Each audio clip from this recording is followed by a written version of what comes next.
और संविधान दिवस के अवसर पर आप सभी लोगों को बधाई देते हैं। और बड़ी खुशी की बात है, और आज के दौर में ऐसा कम ही देखने को मिलता है जहाँ जो हमारे पुरखे रहे हैं, महापुरुष रहे हैं, इस तरह का कार्यक्रम पार्टी कार्यालय में करके जो समाजवादी नेता रहे, देश की आज़ादी में जिनका बड़ा योगदान रहा, उन पर बड़ी चर्चा हम लोगों ने की। तो ये एक अच्छा परंपरा की शुरुआत पार्टी द्वारा जो है की जा रही है। और हमारा मानना है कि आज के जो नौजवान हैं, जो नई पीढ़ी है, अपने पुरखों के बारे में जानना चाहिए, पढ़ना चाहिए, और तभी जा कर के जो है नई पीढ़ी को समाजवादी, सेक्युलरिज्म जो हमारी विचारधारा है उसमें जानकारी प्राप्त होगी और काफ़ी विचारधारा जानने से, पहचानने से लोगों को बल मिलता है, वैचारिक रूप से बहुत फ़ायदा हो। तो आज के दौर में जो दौर है जहां राजनीति हिंदू मुसलमान, मंदिर मस्जिद के नाम पे की जा रही है, नफ़रत की राजनीति की जा रही है, समाज में जहर बोने का काम किया जा रहा है, वहाँ लोगों को हकीकत भी पता होनी चाहिए। अभी पूर्व में शिवानंद तिवारी जी बता रहे थे कि यूसुफ मेहर अली साहब जी का जो नारा था कितना हिट था।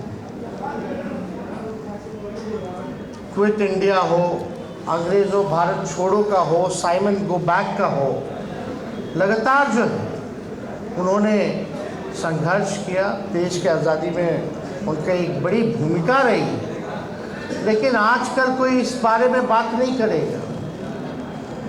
और भी ऐसे नारे हैं, इनकलाब जैसा नारा है जो उस कम्युनिटी के लोगों पर जो आज टारगेट किया जा रहा है, कितना बड़ा आज़ादी में योगदान था, उसको छिपाया जा रहा है। इतिहास को बदलने की प्रयास में ये बैठी हुई मौजूदा सरकार केंद्र में पूरे इतिहास को मिटाना चाहती है। आज हम लोगों को खुशी है कि इससे पहले परिचर्चा अम्बेडकर पे परिचर्चा हुई थी और वो काफ़ी सफल हुआ था, और उसको हम लोगों ने विस्तार करते हुए हर पंचायत तक हम लोगों ने परिचर्चा अम्बेडकर जी पर करने का काम किया। और साथ ही अभी कुछ दिन पहले ही युवा राजद द्वारा आयोजित ग्राम चौपाल का आज समापन भी है, और ये भी सुनने में आया है कि काफ़ी बढ़िया युवा राष्ट्रीय जनता दल का जो है ये कार्यक्रम सफल रहा। तो इसके लिए भी पार्टी के सभी कार्यकर्ताओं को, नेताओं को, पदाधिकारियों को हम धन्यवाद देते हैं कि ये इस तरह का काम आप लोगों ने किया है, जहां जा कर के लोगों के बीच जो है अपने विचारधारा को मजबूत करने का काम कर रहे हैं। हम आप लोगों के बीच यहाँ आए हैं, हालांकि इसके बाद दरभंगा में लुनिया समाज का कार्यक्रम है, वहाँ भी हमको जाना है, लेकिन ये एक महत्वपूर्ण है कार्यक्रम, और हम सब लोगों का मानना है कि सभी के साथ जो है न्याय हो, सबका जो है विकास हो। और हमारी जो महागठबंधन की सरकार है, जो नीतीश कुमार जी के नेतृत्व में बनी है, और आदरणीय राष्ट्र अध्यक्ष लालू प्रसाद जी का आशीर्वाद है, और लगातार हम लोग उन कमज़ोर तबकों के लिए काम कर रहे हैं जो बैक बेंचर है, तो समाज के अंतिम पैदान पे खड़ा समाज जो व्यक्ति है, हम लोग चाहते हैं कि विकास जो है उन तक पहुँचे, लाभ जो हो सरकारी योजनाओं का उन तक पहुँचे। आज भी मेरा मानना है कि देश में अगर सबसे बड़ा अगर कोई दुश्मन है तो वो बेरोज़गारी है, और गरीबी है। और इसी को देखते हुए हम सब महागठबंधन की सरकार इस दिशा में काम कर रहे हैं। और जो बिहार सरकार ने जो ऐतिहासिक निर्णय लिए हैं, जो काम किया है, वो देश को दिशा दिखाने का काम किया। जो हम लोगों की मांग रही, जो हम लोगों का संघर्ष रहा कि भाई जातीय जनगणना जो है वो होनी चाहिए, ताकि रियल पिक्चर जो है, एक साइंटिफिक डेटा जो है उपलब्ध हो अपने आबादी का, अपने प्रदेश की आबादी का, अपने देश की आबादी का, ताकि पता चल पाए भाई ये ठेला धोने वाले कौन है, भीख मांगने वाले कौन है, कौन लोग जो है भूमिहीन है, कौन लोग जो है गरीबी रेखा के अंतर्गत आते हैं, कौन लोग नाला साफ करते हैं। आखिर इनका पहचान किया जाए और पहचान करके इनको आर्थिक न्याय हम लोग दिलाने का काम करें और मुख्य धारा में लाने का काम करें। तो हमारी सरकार सामाजिक न्याय के साथ साथ आर्थिक न्याय देने वाली सरकार। और हम लोग तो प्रधानमंत्री जी से गए मिलने, जब हम विपक्ष के नेता थे, हमने मांग रखी थी।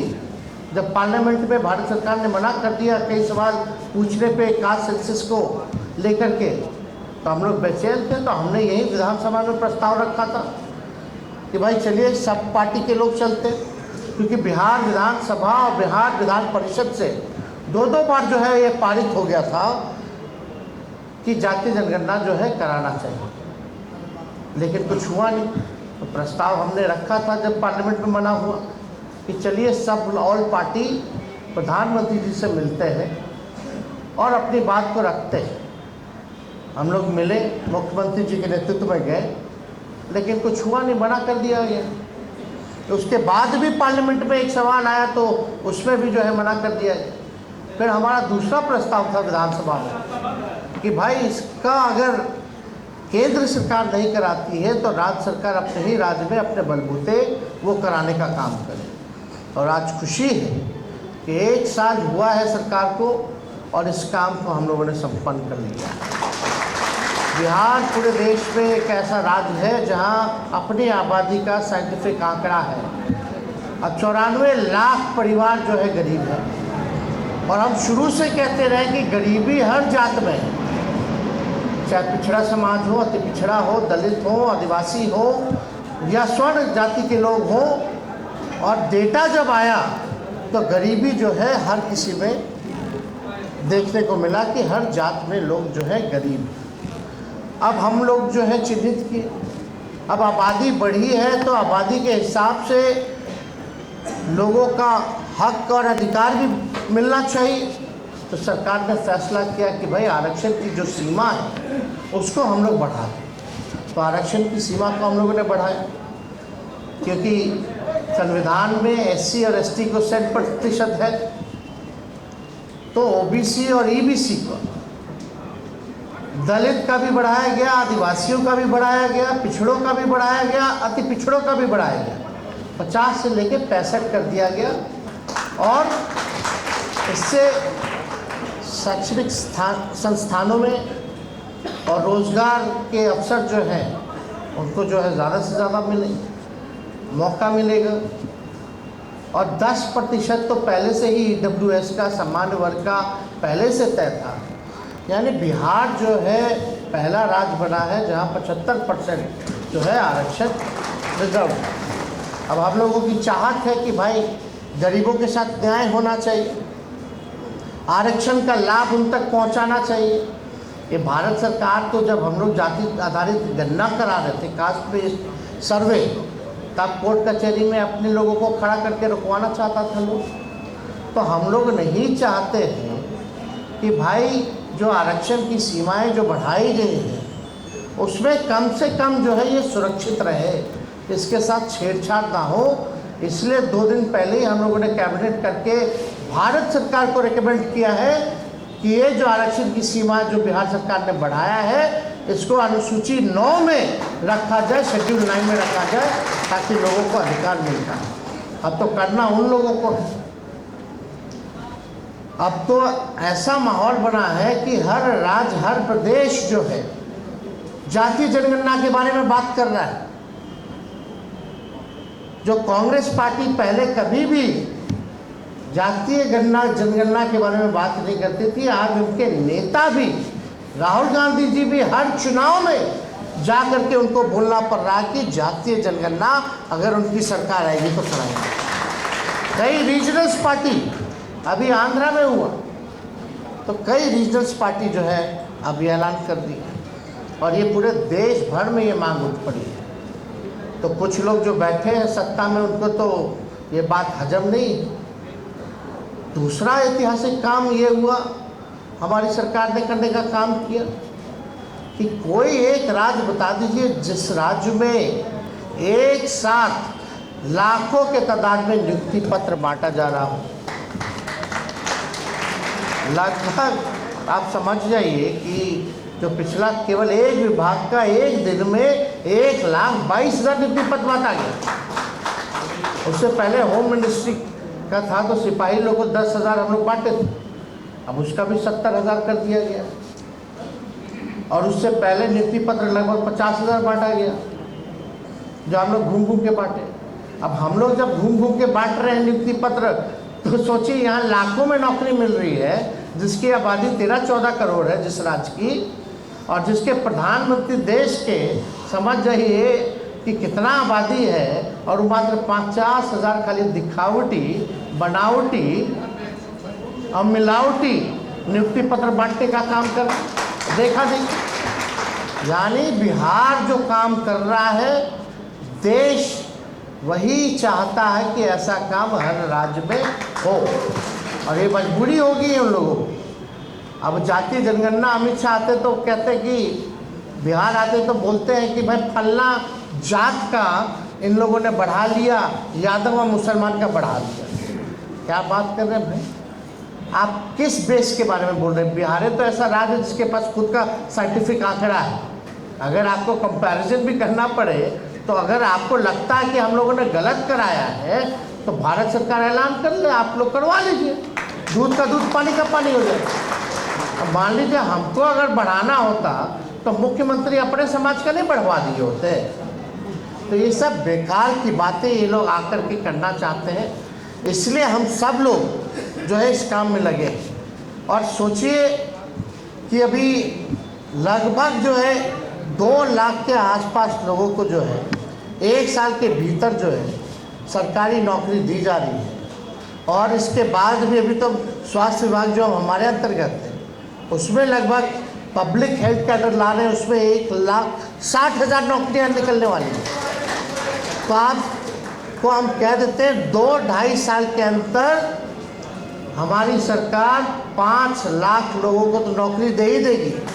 और 24 ख़त्म होते होते हम लोग कह रहे हैं 25 आते आते हम सब लोग जो है 10 लाख नौकरी का जो वादा किया था उसको हम लोग पूर्ण करेंगे। और जो गरीबे हैं, व्हाट इज़ नेक्स्ट? अब आंकड़े हमारे पास आ गए तो हमको योजना बना।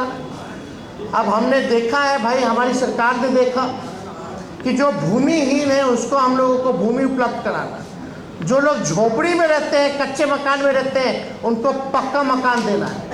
और जो गरीब परिवार जो है लगभग 6,000 आय से भी कम जिसकी आय है उसको हम लोगों को मदद करना है, रोज़गार की व्यवस्था करानी है।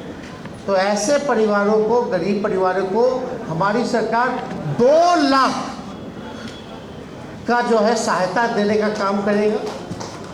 और ज़मीन भूमि खरीदने के लिए 1 लाख रुपए, और पक्का मकान बनाने के लिए ताकि पक्का उनका कमरा बन जाए, मकान बन जाए, उसके लिए 1,20,000 रुपये उन परिवारों को हम लोग देने का काम है। तो ये सारा काम जो है बिहार सरकार अपने बलबूते कर रहा है। कल मुंगेर का हम लोगों ने मेडिकल कॉलेज सा अस्पताल की शुरुआत की है, शिलान्यास करके आए हैं। अब भाजपा के लोग कहते हैं कि ये नरेंद्र मोदी जी का दिया हुआ है। आप समझे इतना झूठा लोग हैं ये लोग। राज्य सरकार अपने योजना के अपने मद का पैसा लगा रही है और हर चीज़ में ये लोग कहते हैं कि भारत सरकार दे रही है, हम कर रहे हैं। कहीं एक चवन्नी नहीं, बल्कि ये लोग जब से आए हैं तब से स्कीमों का नाम बदल दिया गया। पहले सरकारी राज्य योजना केंद्रांश का जो था वो 90-10 का रेशियो था।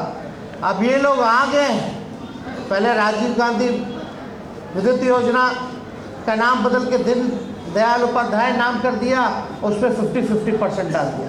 तो जो बिहार जो कमज़ोर राज्य है, हम लोगों की यही मांग, जो केंद्रीय योजना है उसमें कम से कम 90-10 का अनुपात जो है, रेशियो जो है वो होना चाहिए। इतना ही तो सहयोग मांग रहे हैं, लेकिन उसके लिए भी जो है लोगों ने जो है मना करने का काम किया केंद्र सरकार। तो इसलिए आप सब लोग जो है आज परिचर्चा में यहाँ जुटे हैं, क्योंकि आगे भी हम लोगों का कार्यक्रम है और भी वक्ताएँ जो हमारे गेस्ट आए हैं उन सब लोगों को जो है बोलना है। तो हम आप सब लोगों से आग्रह करेंगे कि सबों के बातों को आप लोग समझिए, सीखिए और आगे और जा कर के लोगों को सिखाने का काम कीजिए और वैचारिक रूप से लैस होने का काम कीजिए। तो इसलिए आप सब लोगों को तहे दिल से हम धन्यवाद करते हैं। आए हुए अतिथियों को हम बधाई देते हैं, यहाँ आए आप सब लोग, और सभी पार्टी के हमारे नेता कार्यकर्ता पदाधिकारियों को भी धन्यवाद देते हैं कि इस तरह का माहौल जो है, अंबेडकर परिचर्चा हो रही है, आज यूसुफ जी पे परिचर्चा हो रही है, तो एक बहुत ही अच्छा काम हो रहा है। आज के दिन में हमको नहीं लगता कि कोई और पॉलिटिकल पार्टी ऐसे महापुरुषों को याद भी करती हो। तो इसलिए आप सब लोगों का हम तहे दिल से धन्यवाद करके अपनी बातों को विराम देते हैं। जय हिंद, जय बिहार।